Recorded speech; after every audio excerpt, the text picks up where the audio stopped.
Социалдык тармактарда Жазира Осмонова катары белгилүү болгон жаран кармалды. Биздин каналга катталыңыз. Ал өзүн журналисттик иликтөө жүргүзгөн блогер катары көрсөтүп, ишкерлерден опузалап акча талап кылганы аныкталган. Жазира Осмонова Жалал Абад облусундагы ишкерди базар ижарачыларынан мыйзамсыз акча жыйнаганды айыптап, шантаж аркылуу интернетке материал жарыялоо менен жабырлануучудан ири суммадагы акча алган. Ал буга чейин дагы бир блогер Айка Мусаева менен байланышы бар экени аныкталган. Учурда анын башка иштерге тиешеси бар жогу текшерилүүдө.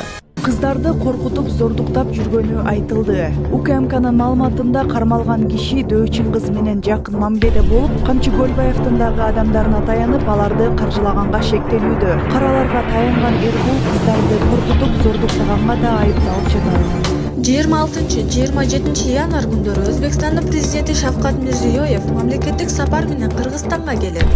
Бишкек шаардык милициясынын маалыматы боюнча, мамлекеттик сапарга даярдык көрүү жана аны өткөрүү маалында шаарда 3000ден ашык кызматкер коопсуздукту камсыз кылуу үчүн кызмат өтөйт. Абад Мустахатталып, азыркы жаңылыктардан кабардар болуңуз.